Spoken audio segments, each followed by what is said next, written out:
Hello, everybody. I want to welcome you to our third in our series of Lombardi Facebook chats, where we are focusing on different elements of our world today and the COVID-19 pandemic and how it is affecting us as patients. It is affecting us as clinicians, and frankly, is affecting us as a society. And I am incredibly pleased to be joined by Dr. and Professor Aviad Adi Haramati. He's an award-winning physiologist and medical educator who's been at Georgetown longer than I have, starting here in 1985, beat me by a few years. He is a full professor in the departments of biochemistry, molecular and cellular biology, and medicine, but frankly, he is so much more to our institution. In 2013, he was named the founding director of the Center for Innovation in Leadership and Education, and he's hosted 3 international conferences here at Georgetown focused on promoting resilience and well-being among students, faculty, and staff. And it was really this ability, this focus of his that caused us to think is that we need to have him share his thoughts with us on how we as patients, we as staff, and other members of the medical community can deal with all that we are dealing with. He's served as a president of the International Association of Medical Science Educators and currently serves on the board of directors of the Association of Medical Colleges. And we are calling this session, our 30-minute session, Cancer and Self-Care. And I'm just so pleased that he was able to join us together. So first off, welcome, Adi. We're so glad you could do it from maybe your basement. It's certainly my basement here in Arlington. So glad you could join us. But we wanted you to start off and really talk about something that I know you care a lot about, and that is how the body's reaction, sort of the medical side of this, what's the body's reaction to stressors, and how that might feed to some of the discussion we'll have later. So take it away. Thank you, Dr. Marshall. I think we all recognize that we're living in stressful times. Under the best of circumstances, what we're facing in terms of a national pandemic, and then individually as we care about ourselves, our family, what's going to be in the future, all these uncertainties, we're in a stressful situation. And before we deal with approaches to try and mitigate stress, I think it's very useful to get a sense of understanding how does the body react to stress. And what I'm going to point out in this short discussion is that the response to stress is a very good thing. It's what keeps us alive.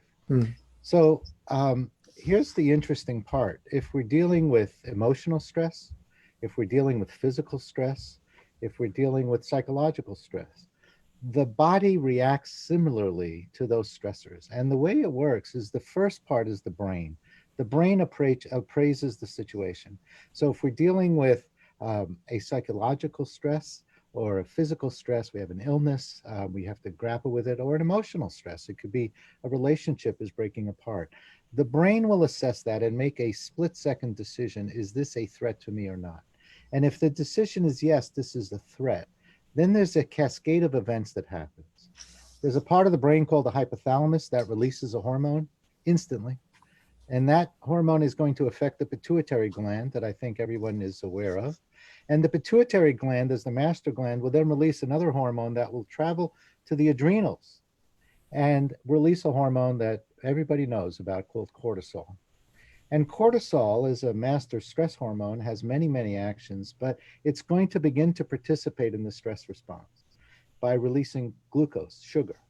At the same time, the brain activates the sympathetic nervous system, which means what happens? Heart rate goes up, blood pressure goes up, blood flow to skeletal muscles goes up, and you feel yourself mobilized to deal with the threat. And then with the rise in glucose, the brain and the heart are ready to deal with this. And so the threat has come about, and the body is mobilized, and you know that feeling, and you deal with it. Now, under normal conditions, what would happen is that the threat would be dealt with, the situation would be managed, and then things would settle down. In fact, the system is so well designed that when the threat goes away, the system turns itself off. What happens, though? And this is the key part. What happens if you have one stressor on top of another stressor on top of another one? So we're grappling with an illness. and we're managing that. And all of a sudden we get hit with this COVID pandemic. We have a new stressor. And then we have someone in the family that we're worried about. And then we're worrying about somebody losing their job.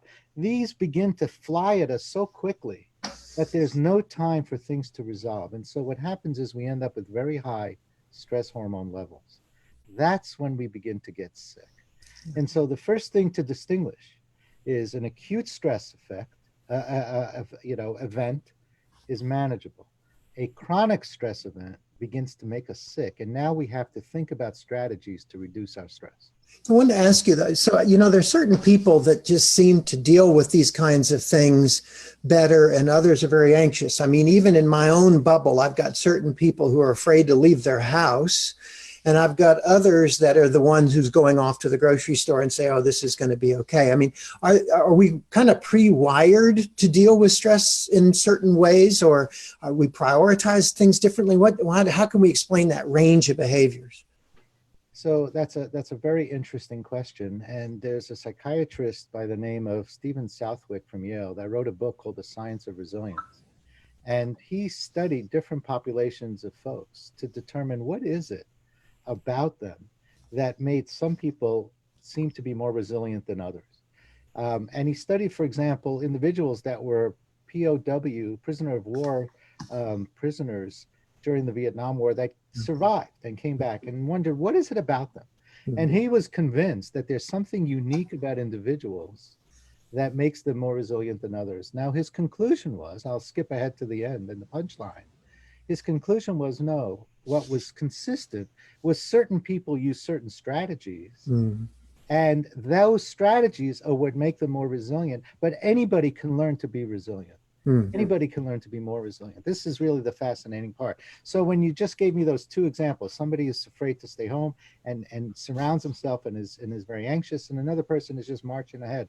A lot of that has to do with mindset and framing the situation and deciding, is there a positive side to this, or am I simply going to think about the worst? Yeah. So we can go through some of the strategies that people use, and that might be helpful for our listeners. Yeah, let's go there. And I know you have your tips, and that's really what it's all about. So we'll start with how to manage stress. And so take it away. Let's talk about these strategies. I'm going to talk about 4. And I'm sure that people can make a longer list, but I like to keep these short because then it's manageable. And there are going to be four strategies to manage our stress level.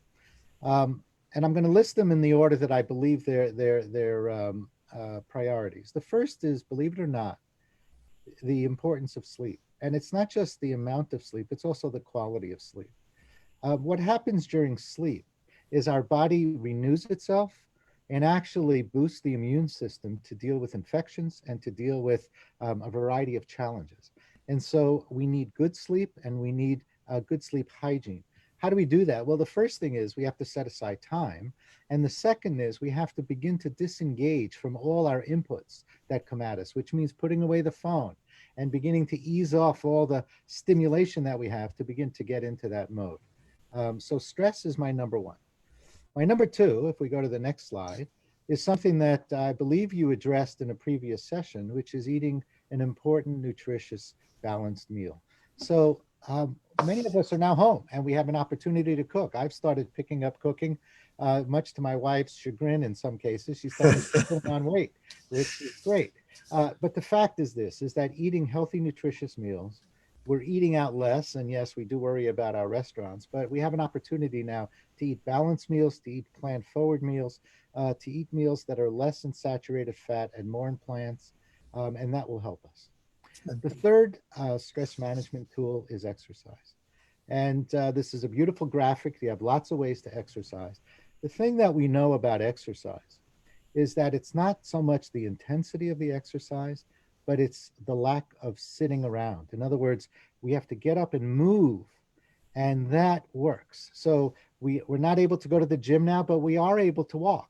We are able to go outside and walk. And a 30-minute walk is extremely salutary, very, very helpful. So what is the right amount of steps that I should take? Is there a good answer there? So everybody talks about 10,000 steps as being the gold standard. But, it's interesting. 2 weeks ago, an article appeared in the Journal of the American Medical Association. They did a 10-year study comparing individuals of all ages. and looked at the difference between walking 4,000 steps, which is about 2 miles a day, versus 8,000 steps. Um, Again, 8,000 is 4 miles, 2,000, 4,000 is 2 miles. And it doesn't mean walking continuously. It could be over the course of a day. Now, compared to 4,000 steps, the people that walked 8,000 steps were able to reduce their risk of dying from any cause over that 10 years by half. Mm. And if they extended it actually to 12,000 steps, which is 6 miles a day, they reduced it by 2/3. Yeah, So, there's the running joke that it was our dogs, in fact, that invented the COVID virus so that they could go on walks all day long. But now they're paying the price because they're all exhausted, right? Yeah. exhausted, exactly. So the message from that. Oh, and the other part of the study that was fascinating is that the intensity of the steps, in other words, that if I run rather than walk, Yeah. was no added benefit. Mm. So, in other words, the important part is to get up and walk and move, and space it throughout the day. That's a key piece. And then the fourth stress management strategy is actually to adopt a stress reducing technique. So everything I've mentioned to you, getting enough sleep, eating a balanced diet, exercising, those are key pieces to optimizing our health and also helping to reduce the stress level. But when you adopt a stress reducing technique, such as a 3-minute breathing exercise or a short meditation, or even sitting outside and listening, being in nature or listening to music, whatever works for you, a stress reducing technique will directly reduce the stress level and bring it back towards the baseline, which is where we want to be. So those are 4 easy tips. Everyone could pick it. Think of it this way. What matters is how we move and how often we move, how and what we eat, and how we manage stress. If we can do that and then get our sleep, we'll be in good shape. And I want to sort of shift gears because we've got good time to go here, but this concept of resilience, and I saw that in your writings and a lot of what you do, and as an immunologist in my world and trying to develop things that boost the immune system against cancer or to restore it, this concept of resilience resonates, and our understanding of what we can and cannot control. What we understand about this concept, and I was fascinated to hear what you had to say. So, if you're okay, let's dive into that. Let's dive into that. So, all right. So I will start. Let's talk about resilience. First, let me define the term, and then I'm going to give 6 tips. There are lots more. People could come up with their own, but I'm going to give 6. I'm trying to keep this manageable. So first, let's define what resilience is. Typically, people talk about being resilient as people that can bounce back from adversity. I like a nuanced version of a definition of resilience, which is this. We all face challenges. And the idea behind resilience is not just that I recover from the challenge, say a serious illness like cancer. Did I recover? Am I ready to bounce back? But what happens with true resilience is we actually grow from the challenge. Mm. In other words, by being stressed, by being confronted with a challenge, it's not just did I survive it, but did I grow from it? And my analogy is think about a tree blowing in the wind. Mm. Anything about trees, what you know is that when the wind blows and the tree begins to bend, and then the wind goes away and the tree bounces back, that bending actually strengthens the tree. And to use a medical analogy that you're very familiar with, think about our bones.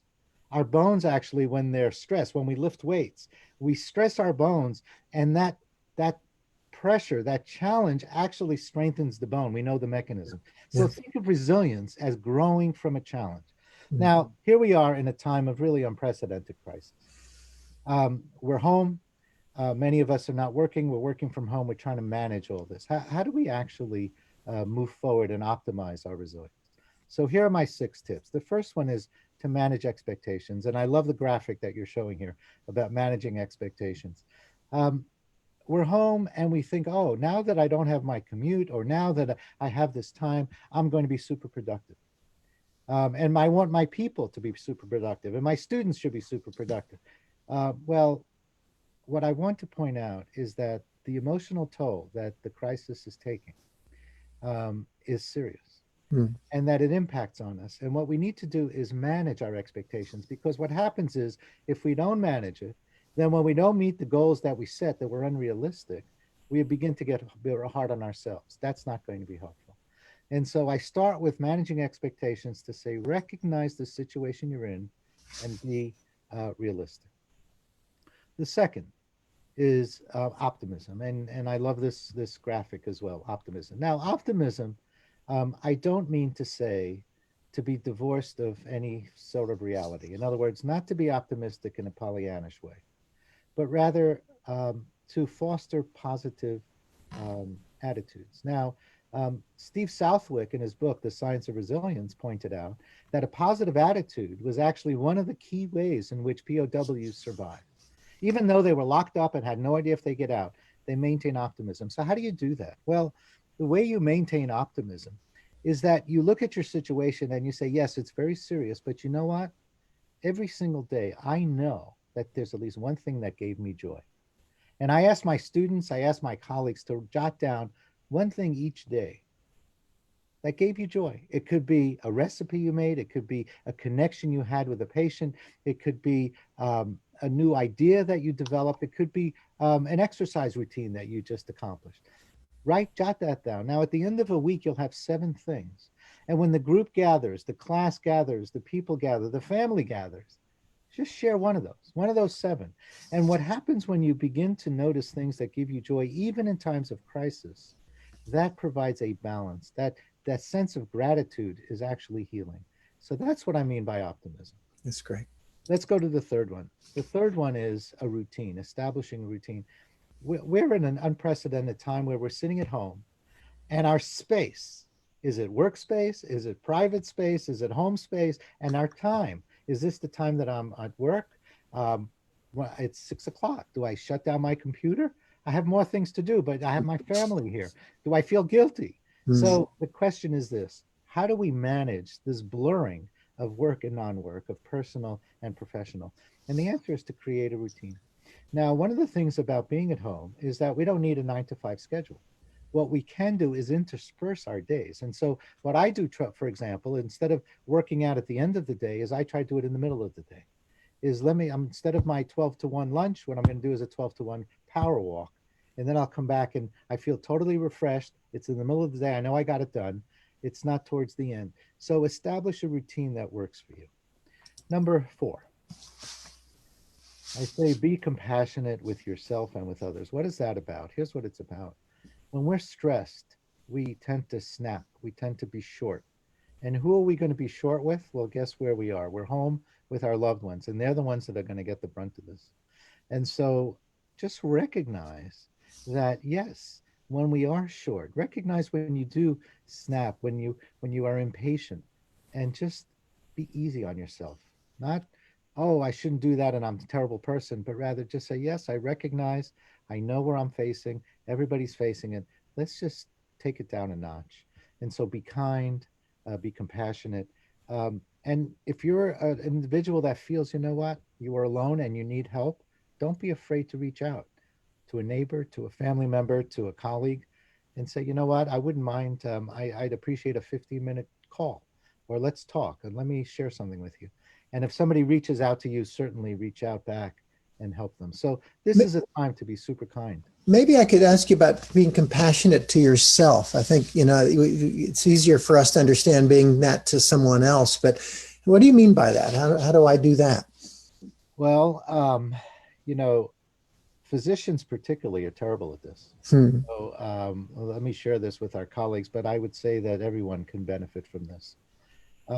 Hard driven people, people that are very successful, set very high standards for themselves. And when they don't meet those standards or they feel they fall short, the first place that they blame is themselves. I Hmm. should have done better. I could have done better. I didn't do as much. I ought to go extra mile. At this time where our colleagues are facing some serious concerns about their safety, I'm talking about our health professionals, this is a time to be super compassionate Hmm. and understand, look, you can't do everything. There are limits to what you're capable of doing. And this is the time where being compassionate to yourself means recognize that you're human. Yeah.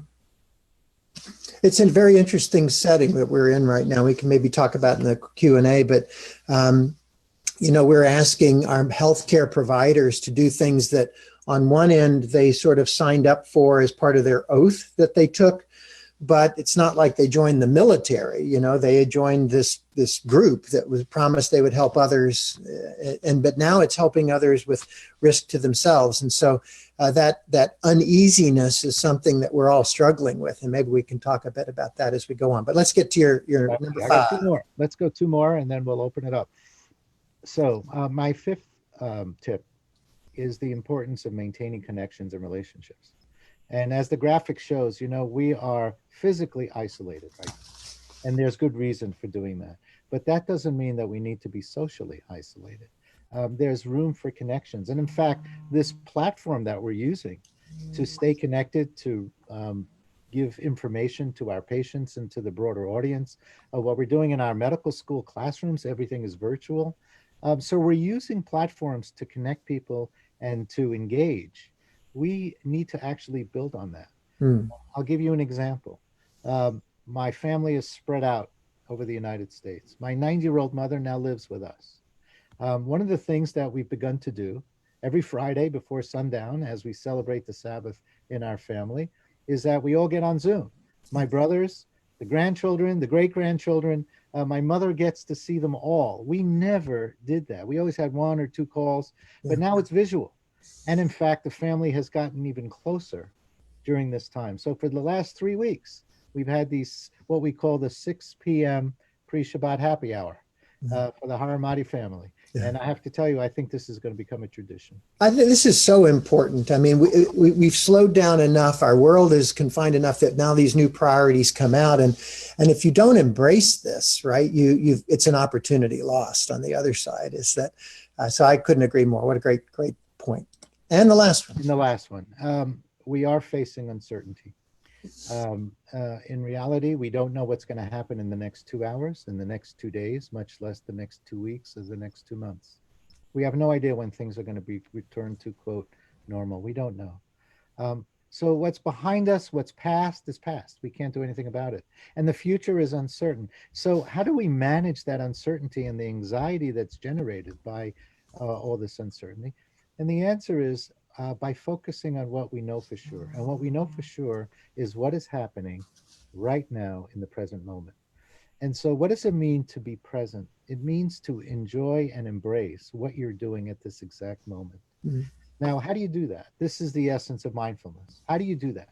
Well, one way to do that is to actually meditate on the moment, to say, what am I experiencing at this moment? Most of us are doing one thing, but thinking about another all the time. I'm eating a meal, but I'm thinking about what I'm going to do. And so what I'm saying to you here is take the time to enjoy whatever you're doing at that moment. And it'll start with taking a shower in the morning. We get in the shower and we think about what we're going to do in the day. What I would suggest is in that shower, take 30 seconds and just experience the shower. Experience the water on you. Experience the pleasure that gives you. And then move on to thinking about it. But for 30 seconds, enjoy that. You sit down and have a meal and we're engaged in talking and thinking. Take 3 bites and just focus on what is it you're eating. You walk outside. Yes, you're thinking, you're discussing, but take a few minutes and just enjoy where you're at. As we focus on the present, that provides an important grounding for us and an anchor to say, I don't know what's coming, but I do know where I am now. And where I am now, many times, is actually not bad. It's just terrific. And I want to reach out to the audience to make sure that they know that they can enter questions through the portal, the Facebook portal. And so I think we do have a few that we'll get to. But I also wanted to say that everything you just discussed, or at least the bullet points of everything you discussed, are on our website. And you also have a 5-minute meditation. What's that about?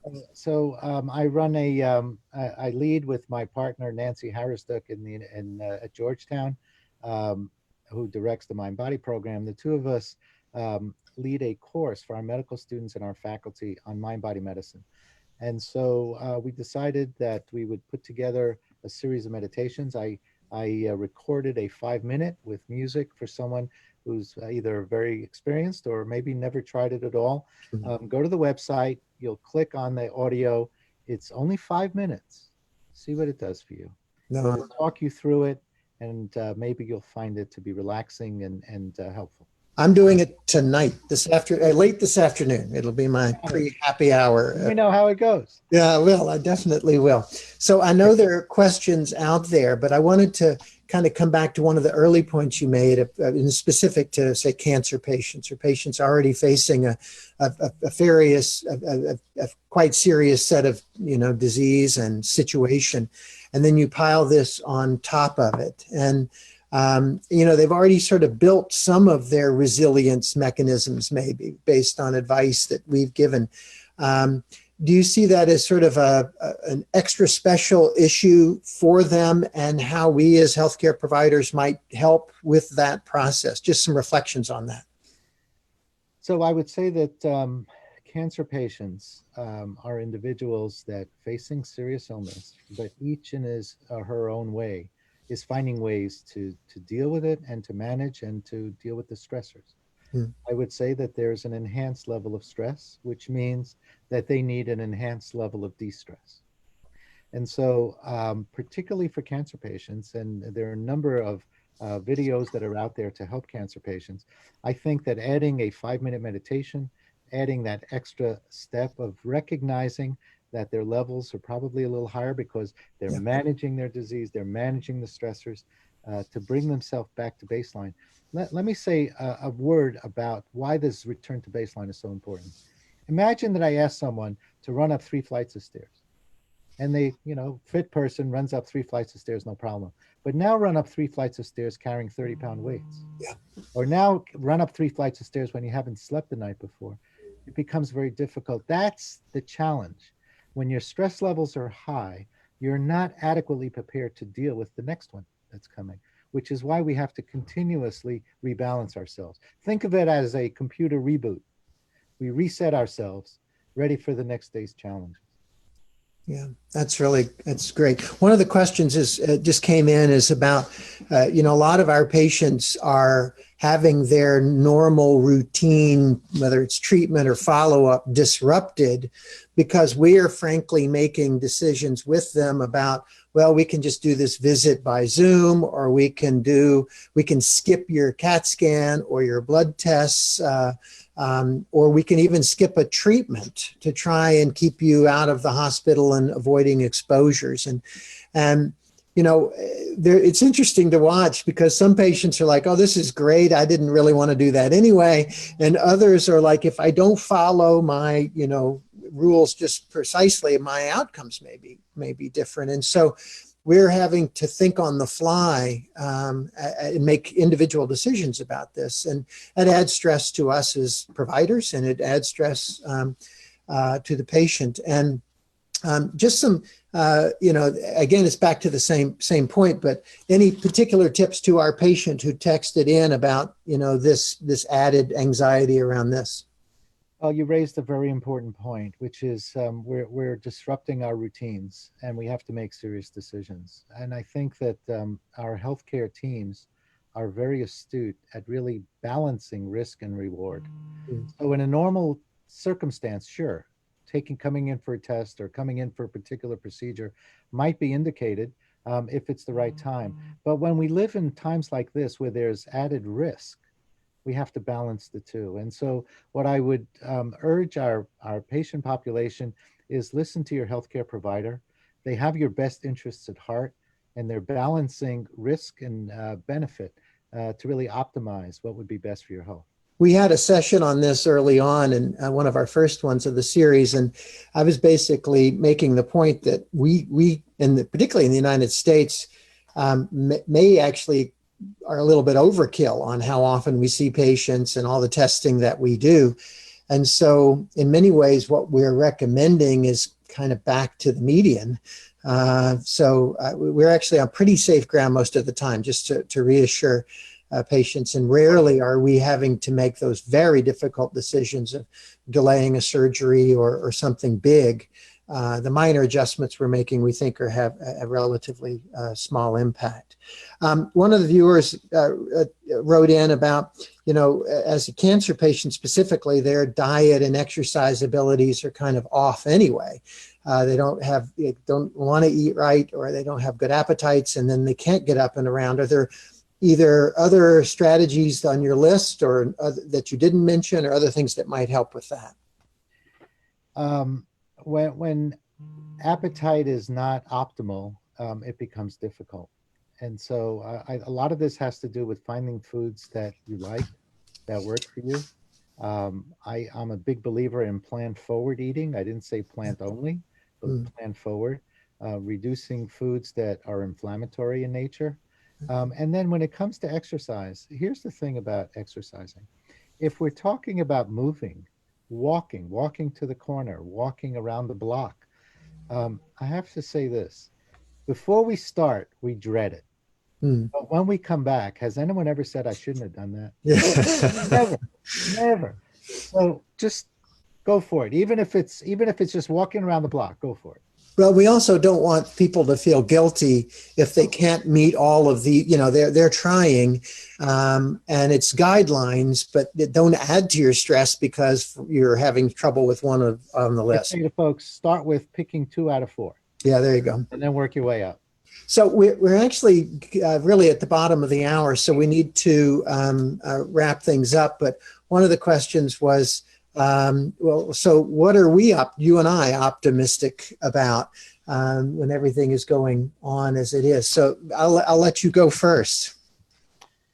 So here's my 2 optimistic points. Personally, while my world has been turned upside down, I was able to start cooking more than I've ever done before, which has been a lot of fun. And the second is that building in an hour power walk every day, which I've now done for 25 straight days, I have not done since my 20s. Yeah. And so in this, my silver lining is 2 out of the 4 strategies, food and exercise. I've never felt better. Yeah. Mine are in the same vein. Before I was just sharing with you that I had spent much of the last year on a sabbatical. And I did that because honestly, I needed a reboot. Things were piling up and I was becoming less and less effective for the things I wanted to do and prioritize. And so, in fact, in some ways, I was anxious about returning from that because I was having such a good time away. But this has really given me a fresh perspective on the importance of what it is we do, what our priorities should be about taking care of each other. And I'm optimistic that this event, in a time when our world was needing a reboot, quite honestly, in many ways, on a global scale, that this could be that wake-up call about how we are all together on the same planet, and maybe, just maybe, we treat each other better going forward. That's my optimistic thought. I love that. In a paradoxical way, we're separated physically, but we're getting more connected. We're getting more connected. When I go for my walk, I basically wave and say hi to everybody who's out. And I never used to do that. And I have no shame about it now. I wave to everybody, little kids, dogs, cats, anybody that will wave back. I'm saying hello to. So I'm hoping we keep that going as things get better. So thank you so much, Adi, for spending the time with us. This has been fabulous. I know our viewers have enjoyed this. And we've got the website there for your meditation and a listing of the points that you have gone over. So again, appreciate your extra time that you spent with us today. Great. Let us know if you use the meditation. I'll tell everyone. Post it on. We'll do. We'll put it out online. And thanks everybody for signing in. We'll sign off for now. Bye-bye.